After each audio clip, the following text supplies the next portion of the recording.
Hello, everybody.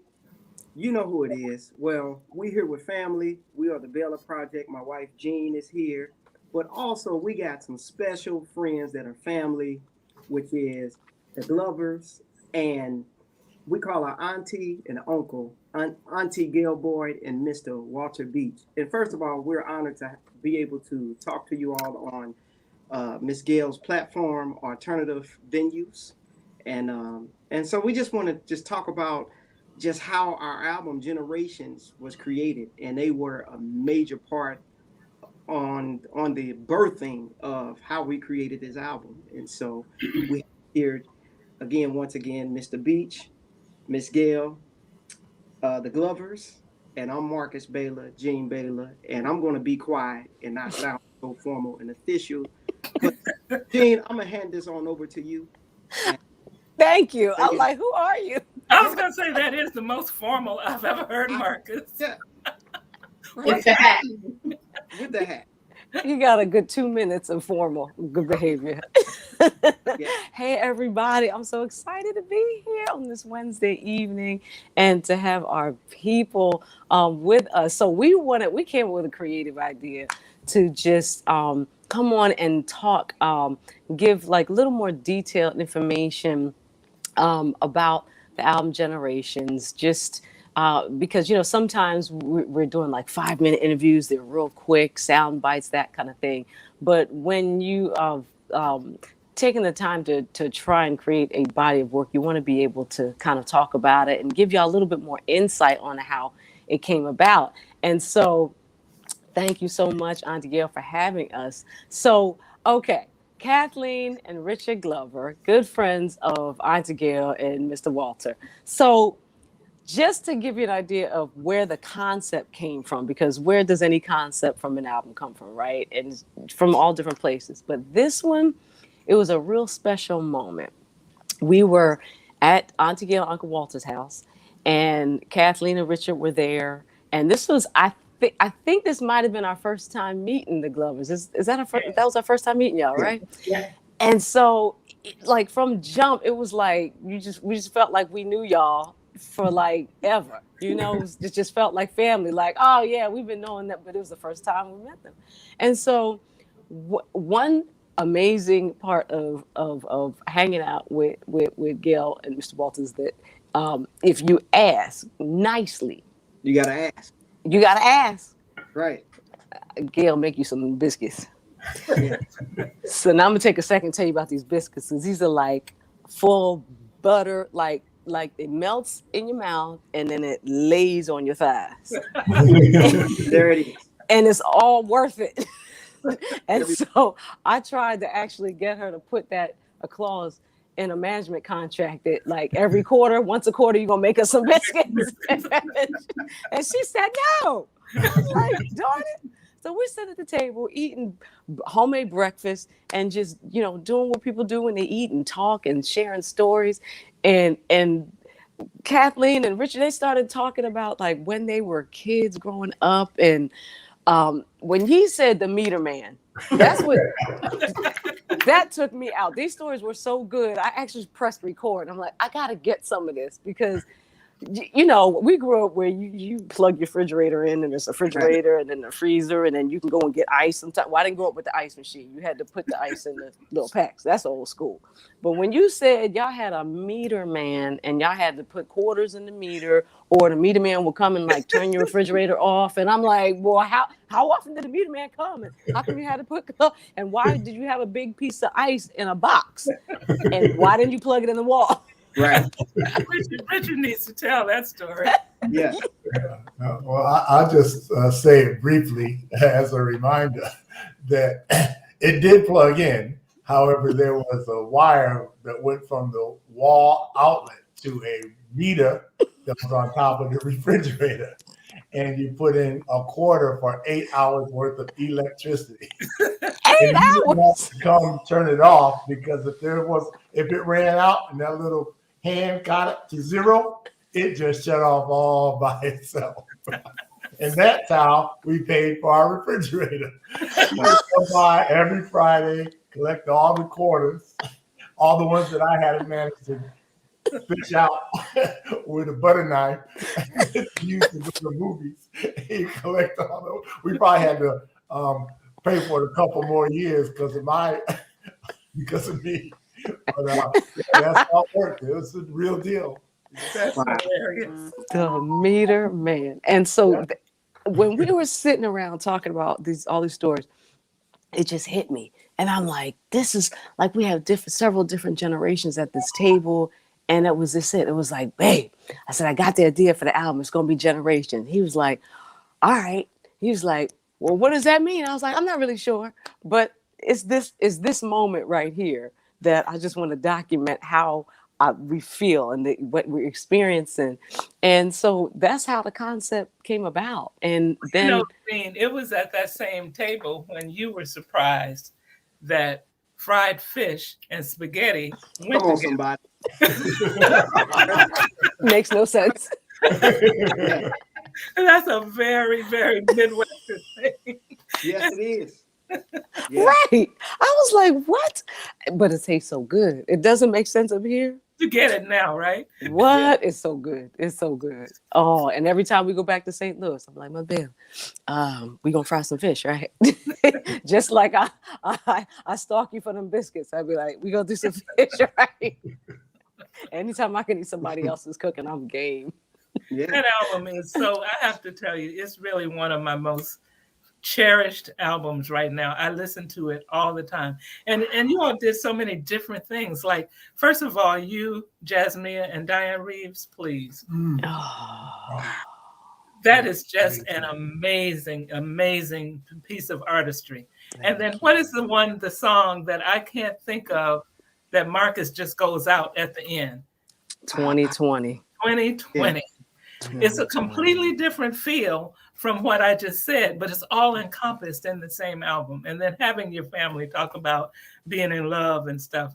I love it. I just love it. Thank you. That was funny because Marcus, just like he is on social media, that's him in real life. Like he's always taping stuff and he's like, oh, this sounds good. And his mom's on the phone. Mom, tell me about the time you met Dad. Well, and he go clicking. And after the fact, she was like, I didn't know you were taping me. It's all right, Mom. It's all right. We'll make it good. We'll make it good. Yeah, I mean, Somebody in the comments said buffalo fish. actually, yeah, you can do that. Yeah, That's some Mississippi stuff. buffalo, Or catfish. all that. Buffalo, absolutely. Yeah, my mom definitely deals with that buffalo. That's right. Yes, absolutely. I mean, it's funny because it's like really the album is really it's like a conversation at the dinner table of all the topics of what we talk about culturally in our household. And so it's really just letting people have a snapshot into what it's like living in all our homes. And we just really just appreciate just you all just sharing all these stories because it became inspiration. It made us dig back and find certain pictures. It made us reminisce on what it's like in the holidays and all our households. Because it's like from day one, the Glovers and even you, Mr. Walter and Gail, that you all were family from day one. The first, like when we first got together, we do what Black folk do. We eat, we sit at the table, we laugh, Right. and just share stories. And, and at the same time, we may be at the table, well, such and such ain't working. Right. All that. You know what it is, right? That's right. Yeah. So and then for the first time, being able to sit at the table with you all. See, when I was a kid, my mom would tell me, boy, if you don't get out this room sitting up underneath Grown folks. Yeah. So, Right. Yeah. Oh, yeah. So now you get to hear the stories. Yes. And also having Mr. Walter just a major part of history and just legacy. I mean, every time I come over, I always take nuggets back from, just conversations that we have. And it has really influenced me so much from day one. And it's like, I mean, many times I'm talking to Gene and I'm just in conversation. Well, you know what Mr. Walter said, that always it comes up. Straight up. We talk about everything, y'all. So it's one of those things, and I always have to steal away for a little while and go into his office when the reading room with all them books. I'm like, all right, what am I going to check out today?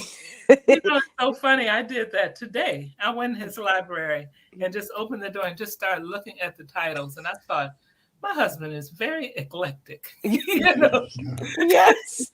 he has all kind of books in there. He must Yeah. have 9 versions of the Bible. Right. Yes. Yes.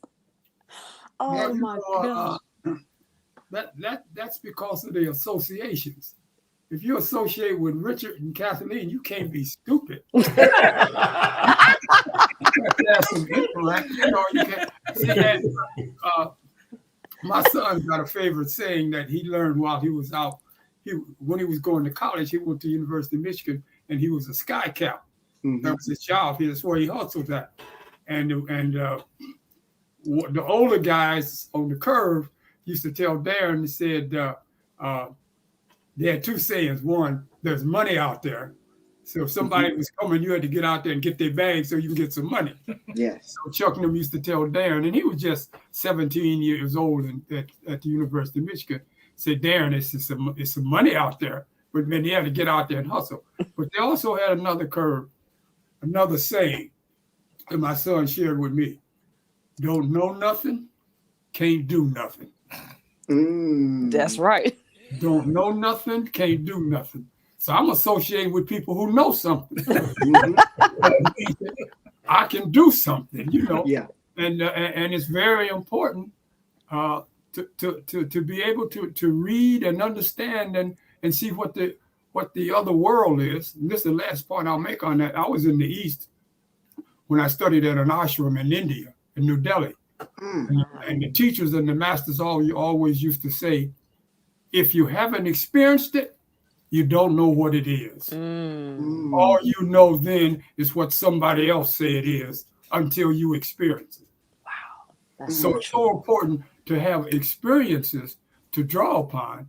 And I think that with looking at Kathleen and Richard and myself and Gail, is that it's our responsibility and obligation to make you aware of any of the things we know. We don't tell you what to think, but did you know there used to be an ice box? And when the ice would melt, you had to take the water out. Yeah, you know. I was in the outhouse. You know, there used to be an outhouse. I was back in the outhouse and be scared of the snakes. Snakes. I would have never went to the bathroom. I didn't. When I went to see my grandmother, I would wait till night because at nighttime you could use the slap jar. Yeah. So I would wait all Lord. day and then go to the bathroom in the house.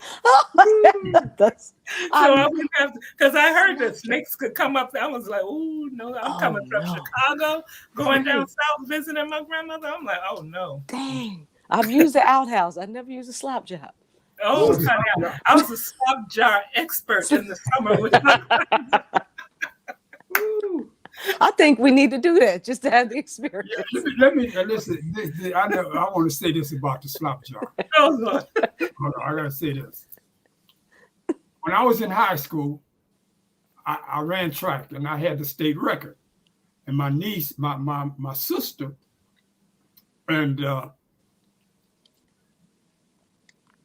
my aunt Cleasy, Ramona Page, we call her Cleasy. We call her Cleasy because as a kid I couldn't pronounce nothing. So what I always used to say Cleasy, so that's how she got her nickname. But anyway, that's a long story. But so I done all this. I'm in the pictures, papers, pictures in the paper, and everybody's all excited about what I'd done, and they were proud of me. And I never will forget it. Came in and told Granny, June he's the state champion. And my grandmother looked at me and said, yeah, June emptied a slop jar. That's the worst job you can have. So, but the point I'm making is that she said, I don't care what you do out there. Impressed.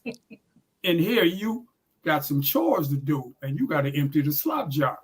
Now, this stuff out there that they deal with, it ain't got nothing to do with me and you in here. When it's time to empty the slop jar, that's your job. And I hated that job. Look, Monty says I can relate to all this because both my parents worked. I stayed with my maternal grands a lot and no indoor plumbing. Ooh, yeah. That makes me want to go clean my bathroom just now, just on GP, just out of sheer appreciation.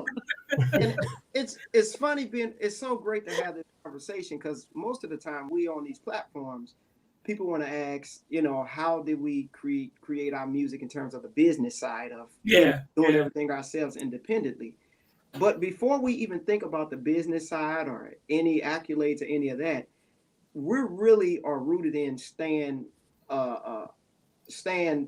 really in touch with where we come from. Yes, we are, and that's the foundation. That's what helps us be able to create and understand our voice and understand our sound. Our sound doesn't necessarily come from we just sit around and say, hey, this is my sound, this is my thing. Our thing comes from all the generations that are before us.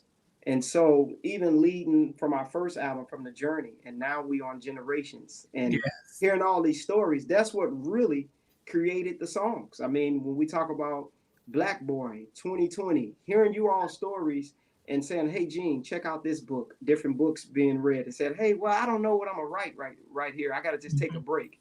And I think either Mr. Walter or Auntie Gail recommended, hey, well, you got to check out this book. It's pretty heavy.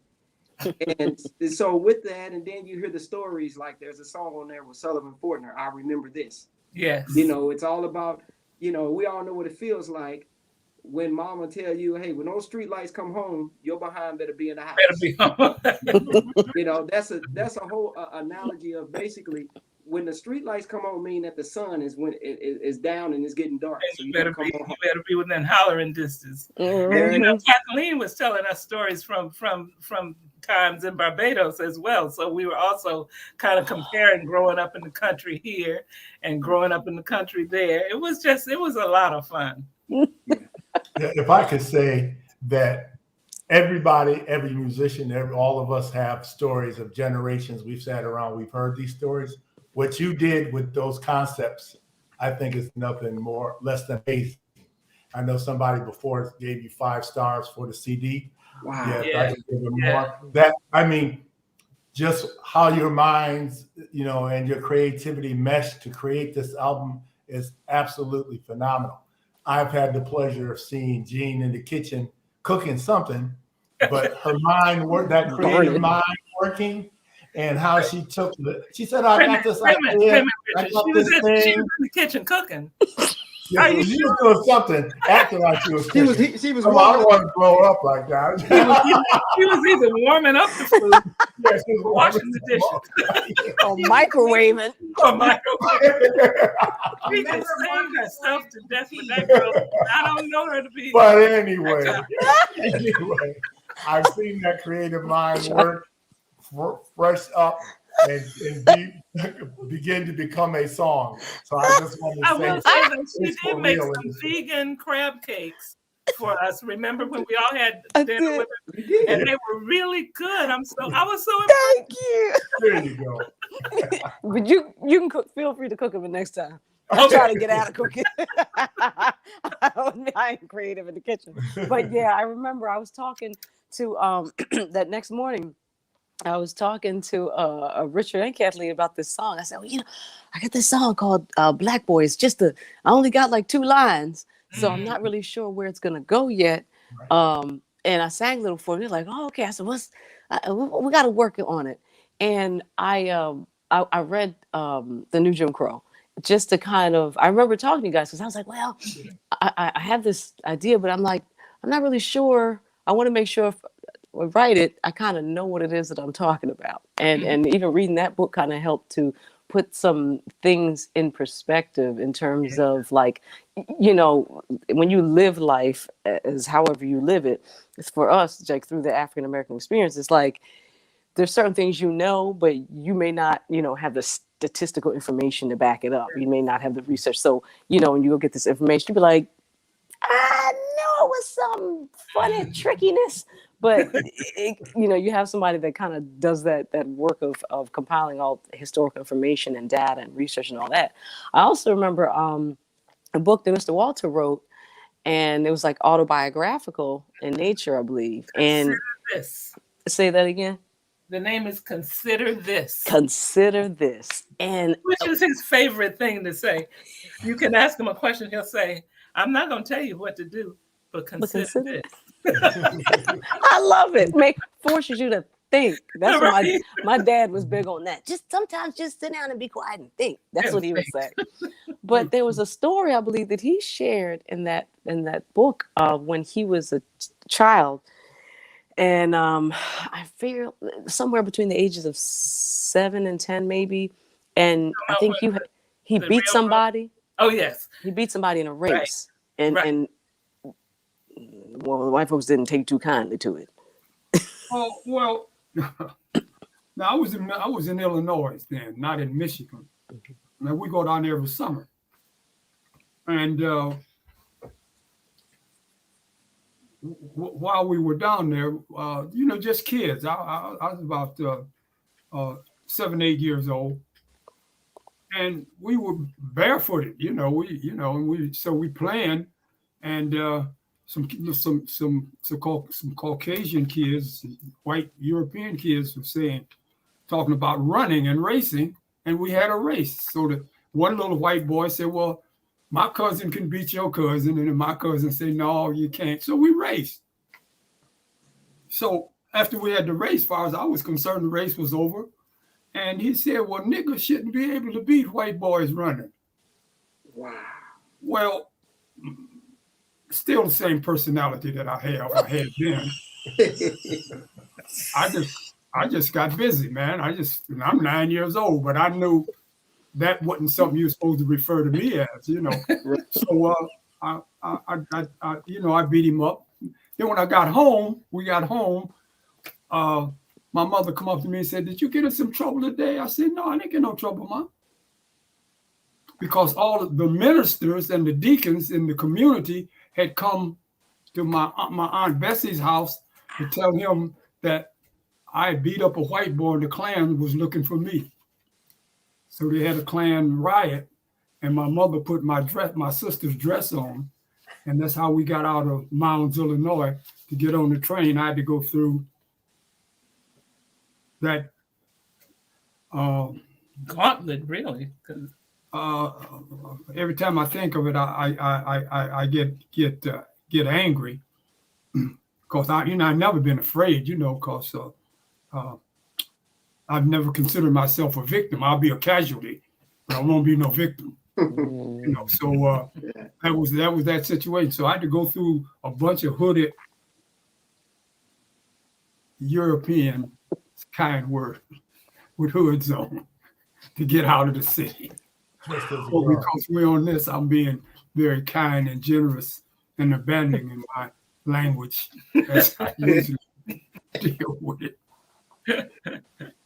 Damn. But they had your mom had dressed you in your sister's clothing, dress, so that you could get out alive for beating a white boy in a race. So what was so funny, I've never shared this with anybody, but as I think about it and reflect on it, when we got to the train, my mother looked at me and said, "Whose girl is this? Whose little girl is this?"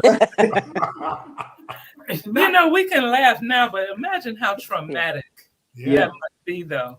And he used to tell that story when we were doing some training together. He would tell that story 4 and 5 years ago. My husband's 88 years old. He would tell that story 4 and 5 years ago and start crying. 80 years ago, that happened to him. And it still hits him in a place that makes him emotional. Yeah. So imagine what some of our kids are going through as they're trying to do the gauntlet through life right now. Yeah. If one event like that can have an impact on you 80 years later. Oh yeah, and it's just you doing something that you naturally have the ability to do. Just naturally doing it, right? That there's these false expectations that you're not supposed to be better than I am in something, and you shouldn't beat me in a race solely based on because you're white and someone's black, which that's the ridiculousness of it all. But we still, there's a lot of people that still kind of carry that prevailing sense of entitlement. You captured it in your song, Black Boy. Absolutely. Wow. Wait, Thank somebody you. just said, shout out to Kathleen Glover from PS 181. You got a fan. Fan club. Bridget, I have you on the download. That's why I'm in the background. No. You can't be in I'm in the competition with Gene, you know.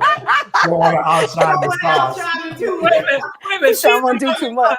She's Yeah. telling me Kathleen's been sitting in the cut, ain't said nothing, and She's she chilling. gets the shout out. That's right. How we do. I mean, you know, I love it. when I first met Kathleen, this how small of a world it is. So we're at the dinner table. I don't know how we figured this out, but my neighbor who took care of me, that was like my big sister, Marion Brown. Come to find out, we're all the way at Mr. Walter and Miss Gail house, and we come to find out that she knew Marion, and because they worked at the same school together, right? We were both principals at the same time. She used to drive me to work. But the real story is that, remember, Keith's wife worked at 181. That's the real story. Remember? Wait, so Bridget Barnett Loftus? Yes. Yes. Hey, Bridget. Now, she's the one who gave you the shout out. Right. Uh-huh. She works. That's his wife. And we work together. That's funny. The world It's is a small world. Like, so we're all connected. For y'all that don't know, Bridget is married to the saxophonist in our Right. band, Loftus, that has a new record out called Original State, who we went to college together. But it's just something how from day one we all became family. Even, you know, Keith and I from college. And then, you know, it's funny because our community just keep growing more and more. And it's just like, it feels like you just meeting cousins or aunties that, you know, that you haven't met in your childhood, and then you experience the relationship of you all, and just it's just been family from day one. It has. Yes. I remember you all being in the kitchen another time when you went on Billboard number 8. Remember that? And we were dancing around in the kitchen. That was so exciting. And that's the funny thing about it is that I have to tell people this, that when we first started, Gail was our manager when we first put out our first album. And so even up till today, she has walked through each part of this process with us. Even right now, I will call her and just ask her what she think about this or think about that. And so just having you all just be a part, I mean, they so much a part of our process that we had them come by the photo shoot. Right. If y'all can see this. Not just come by. Not just come by. Right. Like, Come by with your church. That's Reverend Dr. Walter Beach III leading us in prayer. Yeah. Yes. That was so much fun. Yeah. We had the crab cakes. yes. Yes. it did. Oh, that was such a Yeah. beautiful day. And we just wanted to kind of honor that moment, you know, of inspiration. Like, that just means so much to us when it's just a moment of illumination that happens from an experience, from sharing experiences with people. And it's like, I got an idea. I know we'll have to figure out what it means, but this is the field. This is the space that I want the album to be in. And then song by song by song, it just gets clearer. The process of discovery kind of rounds out that whole concept. So we were just kind of figured out as we were going along. I know it's called Generations. That's all I know. And it's like this, this moment. Right. Yeah. No, I'm so proud of you all. I really don't know what to do. And I'm hoping that this one, you know, will also receive the accolades that you did the last time, including a Grammy nomination. I'm just, you know, thinking. Grammy, not a nomination, a Grammy. I'll take the nomination. You know, even though if you win, it adds a little bit more, but if you can get the nomination, it's like, whoop. Well, you know, they might open the cover and show us all when the album comes out. Right. Now that's we can all be at the Grammy. That's right. We can all be there. That's what I want. I'm gonna have to. As usual, pour water on that. I don't care what they do at the Grammys. No, really, I don't. You know, I'm saying my relationship to you and the music is already That's an true. award, an award, and it's beyond the Grammy. And that's Man. I didn't want to go off onto that, but we're better than a Grammy. Oh yeah. This relationship and all of the relationship. I've been to 5 jazz festivals this year with Gail. Cleveland, Pittsburgh, New York, DC. Poughkeepsie, DC. Wow. And the one thing I like about the community, the jazz community, is that the horizontal relationship that everybody has. I mean, every time you go somewhere, everybody show their love. And in our house, I wrote this down. In this house, love is spoken here. So when y'all here, that's all we're dealing with. We're dealing with our relationships of how we respect, honor, and cherish each other. And we don't get caught off in that transactional aspect. What's in it for me? Right. What do I get out of it? It could be nothing no more beautiful for me than to have this experience we're having now and the previous experiences we have. And it doesn't have to be validated by some other people doing stuff. Thank you. Wisdom. Always sounds like that. Right? Where did you go? Thank you. Here, and you gotta understand this. I gotta put this on blast. So See. you got Mr. Walter. Wait a minute, somebody said, yes, sir, Mr. Beach, say that. Hey, he's a you understand, before there was the Super Bowl, he won the first championship for with the Cleveland Browns. Wow. So you're talking about somebody competing at a high level. He all knows about victory and winning and what's important and what's and not. how it doesn't really matter. Yeah. Yes. Destiny Muhammad said, I, Mr. Walter. You know, that's the sister who gave us the hood sweatshirt, hood honoring our own destiny. Okay. Yeah. Thank you, Love Destiny. it. Yeah. No, that's very Yeah. well. The whole thing is, I wish you every success with it. It's a fabulous album. I'm not just saying that because we were the inspiration. Thank you. Although it does help. Kathy, be like, you don't want to Grammy send it to my house. Well, I had the honor of going to the first one with you guys, which was a real honor and a lot of fun.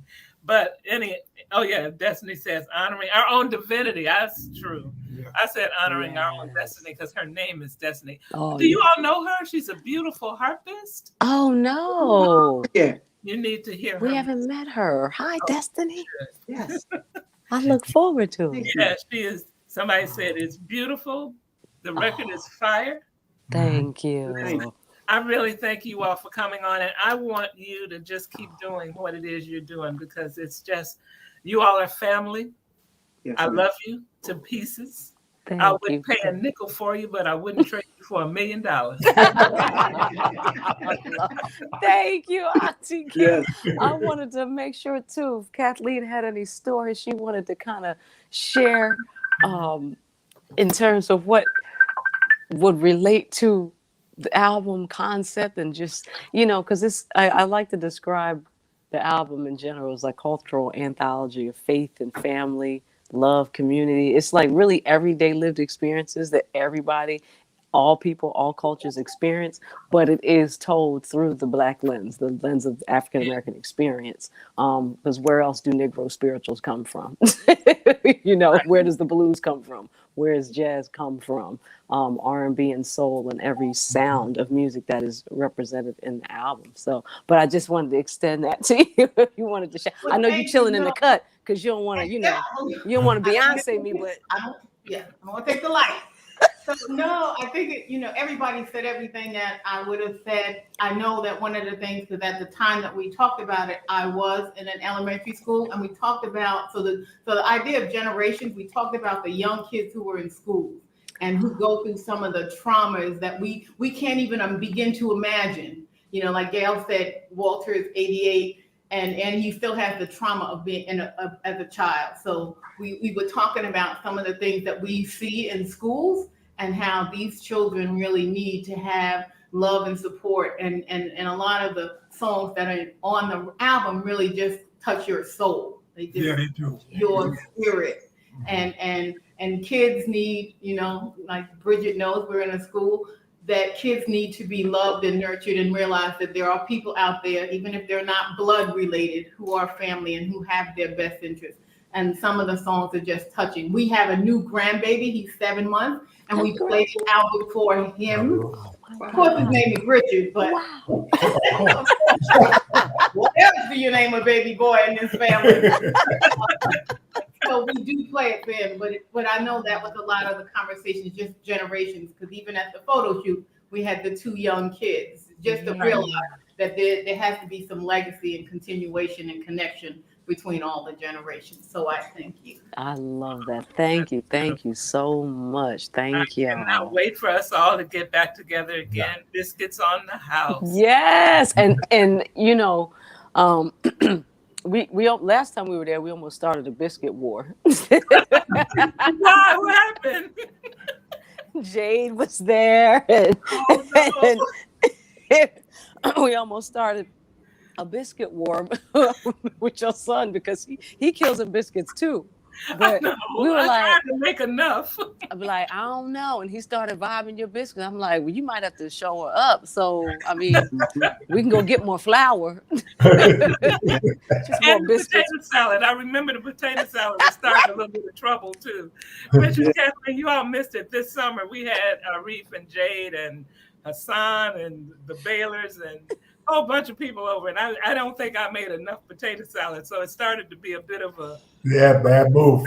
That's a big bag too. That's a bad move. You don't even have to explain anymore. Because you got to know the potato salad good, because you know if the potato salad ain't right, blood touch that potato salad. Yeah, You know, I'm sorry. potato salad is something that it's like Right. putting, if it ain't right, it's like putting sugar on grits. Yeah. There it is. Right. Yep. You got that right. Right. Well, look, I love you all to pieces. Thank you. Oh. I wish you every success with this. This has Thank gone you. out on YouTube as well as this channel. Please share it on yours and all your social media. Yes. And it was wonderful. Stick around. Don't go. Wait a minute. Somebody just said, you know, folks are serious about their potato Oh, salad. yeah. Yeah. Who made the potato salad? That's the first question. Yeah, who made the potato- Who made it? And if you don't put a little bit of mustard in there, you are not, it's not original. You gotta put a little, Exactly. you know, it's like, you don't got no mustard in here. Right. Oh, it's a problem. I It's don't a even problem. bother making it no more. I'm like, no. Right. Never mind. Right. Yeah. We Okay, just you all wait. stick around. I'm gonna take us off. But goodbye, everybody in the AVJ family, and I will Love see you you. guys tomorrow. Bye bye.